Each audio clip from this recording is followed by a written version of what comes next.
What do you think about the news recently that there's a dossier on Donald Trump and his predilection for golden showers and the like? Well, obviously, they're trying to do anything they can to discredit Trump. At the same time, they want to discredit Putin as well, because Putin's the only person who's actually seen through their project. He's an ex-intelligence officer, like me. He has some idea what's going on in the world. The rest of the world lives are clueless. So obviously, being the Zionist arch enemy, they'll do anything to make you the enemy. And what they've tried to do is try to create a new Cold War. They've realised that all the stuff they do in public with this Islamic terrorism can be examined by people, and they can come back and say, no, that's not true.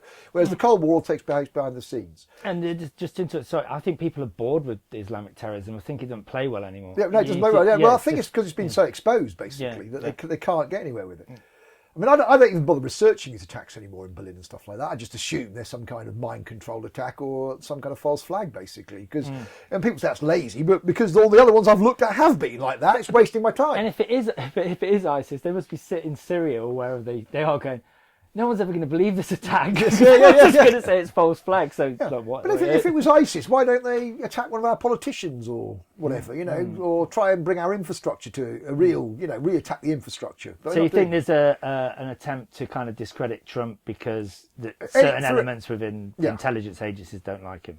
And the reason they don't like him is because he knows the truth about 9/11. On the day of 9/11 or the day after, he talks about being on the phone to Larry Silverstein. We all know Larry Silverstein gave an interview later on talking about the building being pulled.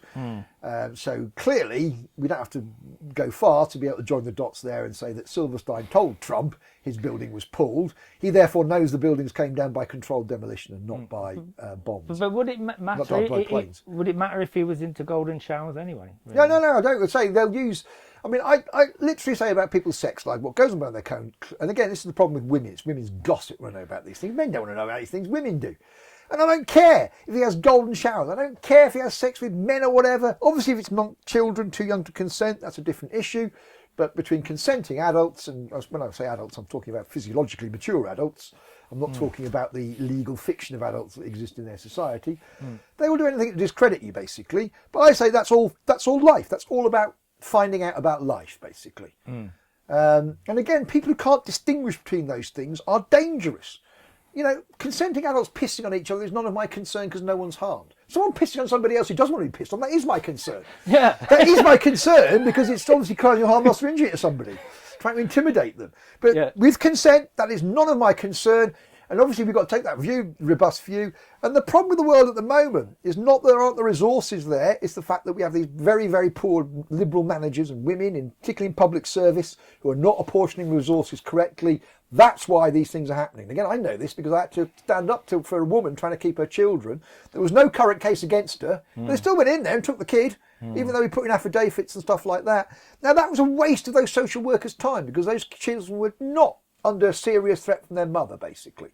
Whereas obviously there were kids out there who are, and I say it's a waste of money, it's a waste of everybody's resources to go after the wrong people. But they're such little Hitlers, they can't distinguish between what causes harm and what they find to be distasteful. And I've said that with, I've had these women coming, because I wind people on Twitter all the time, come to me and they'll say, I'm so offended. Well, like, so what, Yeah. Well, that's your problem. Yeah. And how egotistical is it for you to ask for something to be banned because it offends you? That's egotism. That really is. And people have to be discouraged from that kind of egotism because it ruins it for the rest of us. Why should I not be allowed to watch pornography because some stupid mother out there thinks it's bad? You know what I mean?